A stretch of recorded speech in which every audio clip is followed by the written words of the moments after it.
Hi friend, my name is Abbas Tukiwala. This is my fourth video to explain the how to build the web page in your website. तो इस video में मैं आपको बताऊंगा कि किस तरह से आप अपनी वेबसाइट में वेब पेज बना सकते हो। उसके लिए मैंने यहाँ एक छोटा सा डेमो रखा है। यहाँ एक डेमो वेबसाइट एक वेब पेज बनाया है वेबसाइट के लिए। उसमें ये कंटेंट्स हैं। सबसे पहले आपको एक HTML फाइल क्रिएट करनी है, एक CSS फोल्डर बनाना है जिसमें आपको आपकी CSS फाइल रखनी है। दूसरा फोल्डर से फ़ॉन्ट्स, जिसमें आपको जो भी आप आइकन्स यूज़ करते हो वेबसाइट में उसके लिए आपको फ़ॉन्ट पहले से डाउनलोड करने पड़ेंगे। तो यहाँ मैंने जो फ़ॉन्ट यूज़ किए है वो फ़ॉन्ट ऑसम है, जो आप नेट पे से डाउनलोड कर सकते हो। अगर आपको नहीं मिल रहा है तो उसकी एक लिंक हमारी वीडियो के डिस्क्रिप्शन में रखी हुई है, आप वहाँ से भी डाउनलोड कर सकते हो। तो इतनी सारे फ़ॉन्ट के जो फ़ॉन्ट की फाइल्स है वो आपको डाउनलोड करनी पड़ेगी, जो आपको यहाँ वीडियो में दिख रही है।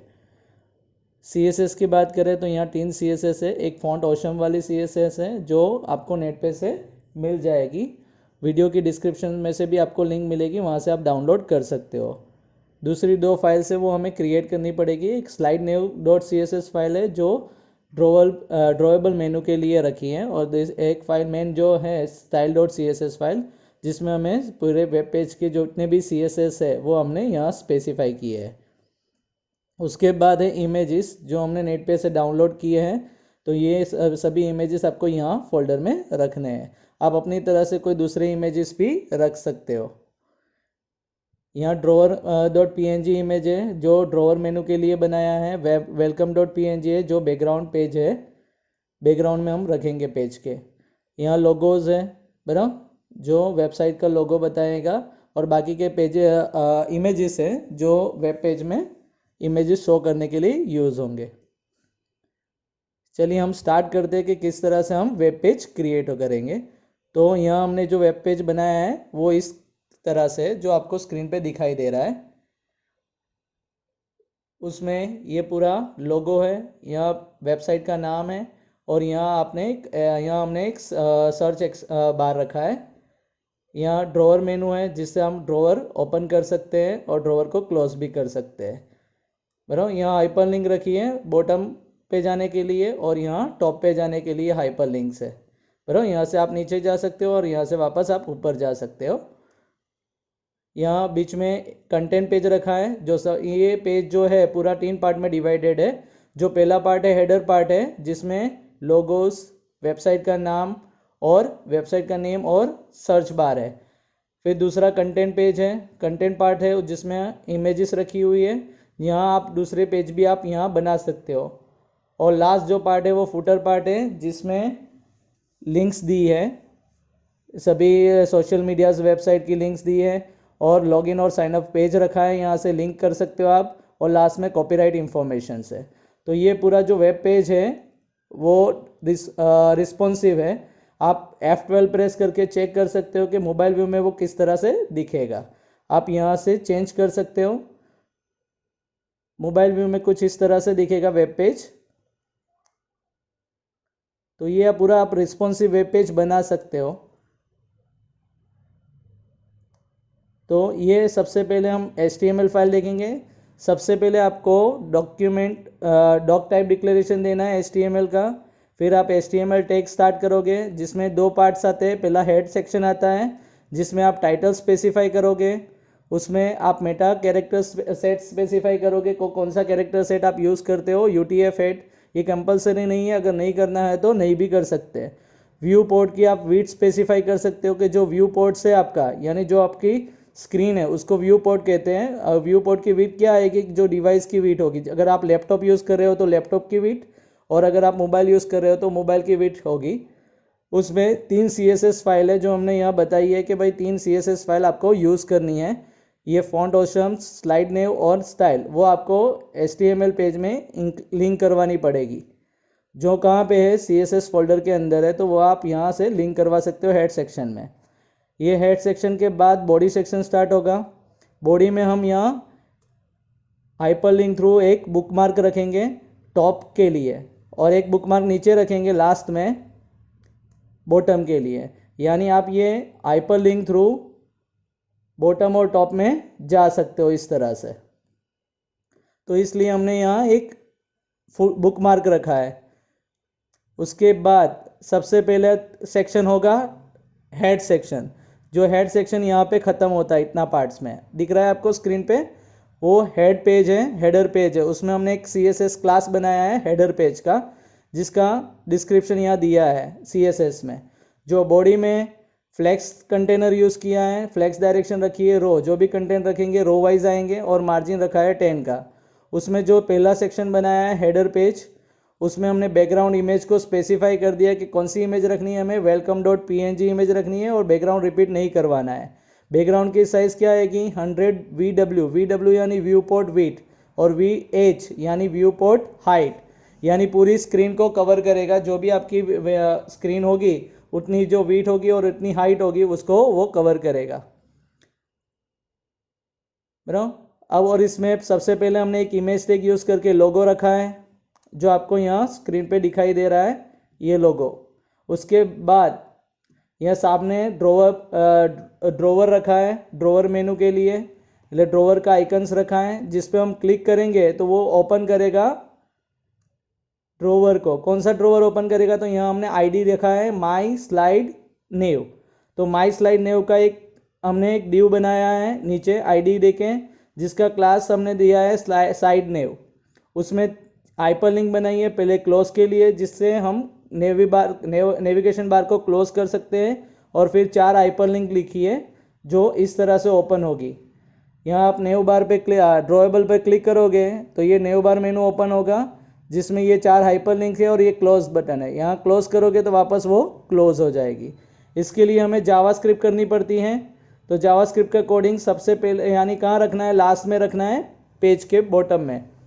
यानी स्क्रिप्ट में पहला ओपन नेव का फंक्शन बनाओ, जिससे हम क्या कर सकते हैं, जो नेव बार आ रहा है उसकी विड्थ हम 250 दे सकते हो, और क्लोज करोगे तो वापस 0 हो जाएगी, यानी वो हाइड हो जाएगा। एक्चुअली वो हाइड नहीं होता, उसकी विड्थ कम हो जाती है, इसलिए वो दिखाई नहीं देगा। उसके लिए आपको यहाँ एक CSS बनानी है स्लाइड नेव के लिए, स्लाइड नेव .css। ये CSS आप W3C स्कूल वेबसाइट पे से डाउनलोड कर सकते हो, और उसमें हम माइनर चेंजेस किया है, कलर का चेंजेस किया है, तो इस तरह से आप कलर चेंज कर सकते हो। तो यहाँ आपको CSS दिख रही है। अगर आपको नहीं मिल रही है तो आप ये स्क्रीन का स्क्रीनशॉट लेके भी लिख सकते हो। ओके, अब उसके बाद जो हमने लोगो रखा है उसकी भी हमने यहाँ स्टाइल दे दी है। लोगो की विड्थ और हाइट, मार्जिन लेफ्ट और राइट ऑटो रखा है, इसलिए वो बाय डिफ़ॉल्ट कहाँ आएगा, सेंटर में आएगा, सेंटर ऑफ द पेज। और डिस्प्ले किस तरह से किया है, ब्लॉक वाइज। उसी तरह से ड्रोवर को भी हमने सेट किया है। जो ड्रोवर का हमने आइकन रखा है, उसके लिए भी हमने क्लास बनाया है ड्रोवर, यहाँ आपको दिखाई दे रहा है। तो ड्रोवर क्लास में भी हमने विड्थ और हाइट स्पेसिफाई की है। पोजीशन उसकी एब्सोल्यूट रखी है, क्योंकि ड्रोवर हमें कहाँ चाहिए, टॉप में और राइट साइड पे। टॉप राइट साइड में चाहिए, तो टॉप साइड 15 इंच और राइट साइड भी 15 px, यानी px में पिक्सल वैल्यू में हम स्पेसिफाई करेंगे टॉप और राइट को। और जो हेडिंग लिखा है हमने एटेक एजुकेशन सेंटर्स, तो एटेक एजुकेशन सेंटर के फॉन्ट और मार्जिन आपको किस तरह से रखना है वो आप यहाँ स्पेसिफाई कर सकते हो CSS में। यानी यहाँ ओपेसिटी हमने 0.7 ली है, यानी ट्रांसपेरेंसी 70% रहेगी उसकी, और कलर येलो।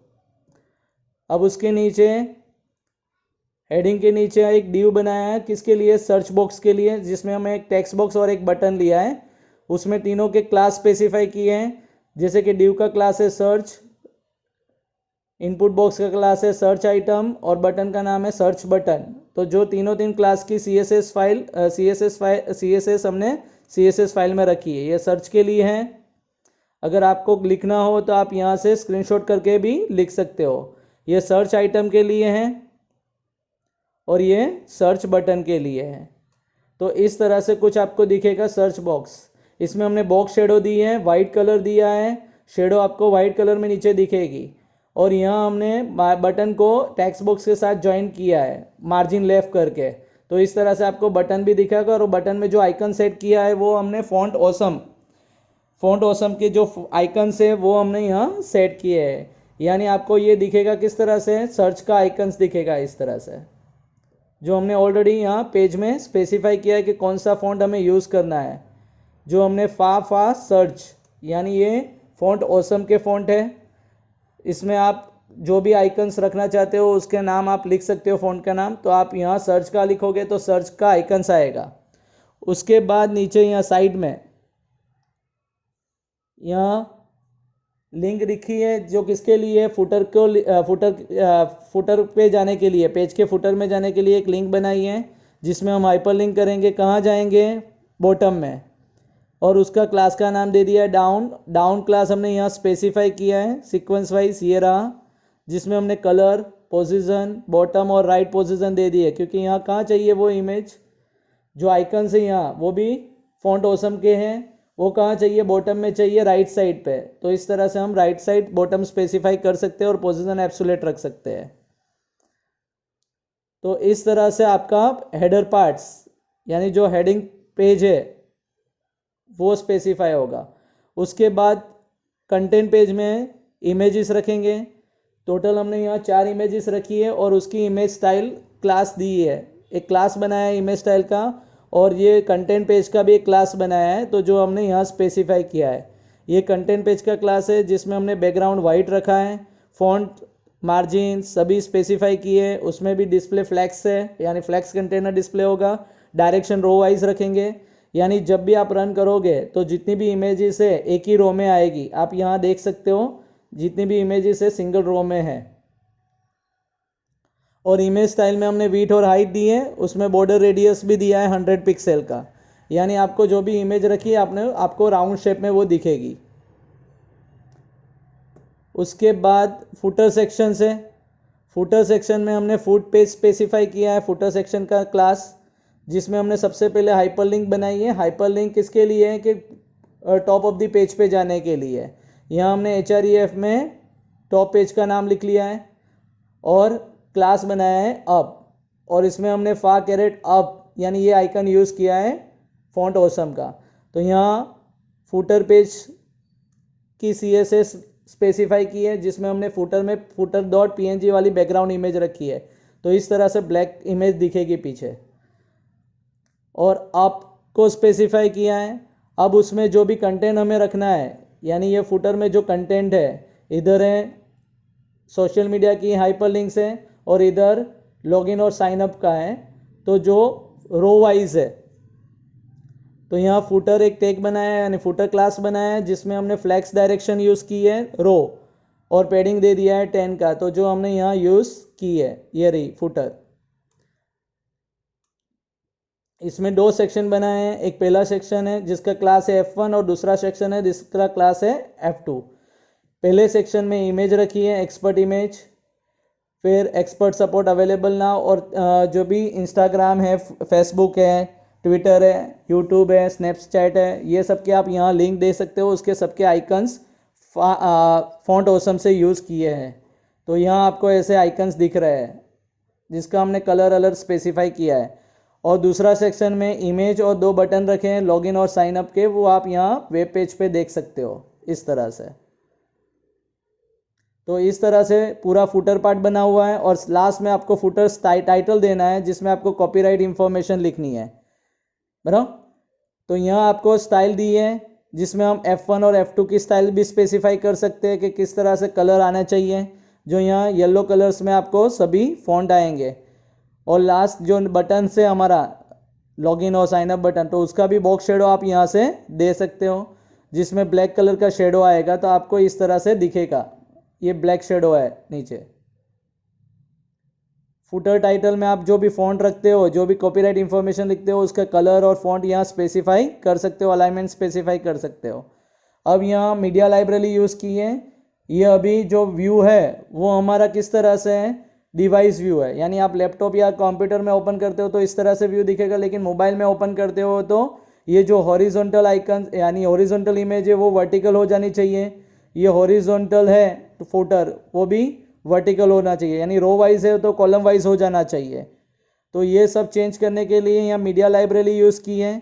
मीडिया लाइब्रेरी में स्पेसिफाई किया है कि अगर मैक्सिमम लेंथ 1000 हो, यानी ये मिडल स्क्रीन के लिए है, यानी मैक्सिमम 1000 पिक्सल तक की अगर साइज़ होगी, यानी आपके जो डिवाइस की विड्थ 1000 पिक्सल और उससे कम होगी, तो ये हेडिंग स्टाइल अप्लाई होगी, ये वाली। जिसमें फ़ॉन्ट की साइज़ थोड़ी कम हो गई है। अगर 1000 से ज़्यादा होगी तो ये ऊपर वाली जो हेडिंग स्टाइल है वो अप्लाई होगी। तो इस तरह से आप मीडिया लाइब्रेरी यूज़ करके स्पेसिफाई कर सकते हो कि कब कितनी साइज़ हो स्क्रीन की तो कौन सी स्टाइल अप्लाई होनी चाहिए। और नीचे स्मॉलर साइज़ के लिए यानी स्मॉलर स्क्रीन के लिए भी स्पेसिफाई किए हैं, जिसमें मैक्सिमम विड्थ हमने रखी है 600, यानी 600 से कम स्क्रीन की साइज़ होगी, विड्थ होगी, तो लोगो चेंज हो जाएगा, लोगो की विड्थ चेंज हो जाएगी, ड्रॉवर की भी विड्थ चेंज हो जाएगी, हेडिंग स्टाइल भी चेंज होगी, उसके फ़ॉन्ट कम हो जाएंगे, सर्च आइटम और सर्च बटन की भी साइज़ थोड़ी चेंज होगी, फुटर की भी साइज़ चेंज होगी। जो फुटर में पहले डायरेक्शन रो वाइज थी अब कॉलम वाइज हो जाएगी। जो भी कंटेंट पेज में जो भी इमेज रखेंगे वो भी पहले रो वाइज थे, अब डायरेक्शन कॉलम वाइज हो जाएंगे। बाकी के कंटेंट बाकी की स्टाइल सेम है, लेकिन जो वीट हीट चेंज करनी है, जो डायरेक्शन चेंज करनी है वही चेंज हुई है। उसी तरह से यहाँ साइड नेव है, जिसमें आप साइड का जो नेव बार है जो टॉगल ओपन होता है यहाँ से ड्रॉवर में से, तो उसका कलर अलर, उसके इफेक्ट, उसके फ़ॉन्ट कलर आप यहाँ से चेंज कर सकते हो। तो इस तरह से आप अपनी पूरी रिस्पॉन्सिव एक वेब पेज बना सकते हो जिसमें आप अपने कंटेंट्स रख सकते हो। आई होप आपको ये समझ में आ गया होगा कि आप इस तरह से एक वेब पेज बना सकते हो। जैसे सिंपल हमने एक वेब पेज बनाया है, वो इस तरह से आप अपना खुद का वेब पेज क्रिएट कर सकते हो। अगर आपको खुद बनाना है तो आप अपनी तरह से ट्राई कर सकते हो। जो भी लिंक चाहिए वो आपको वीडियो के एंड में डिस्क्रिप्शन में मिल जाएगी। आई होप आपको ये पसंद आया होगा। अगर पसंद आया हो तो आप लाइक करिए, हमारी चैनल को सब्सक्राइब करिए और शेयर कीजिए। Thank you.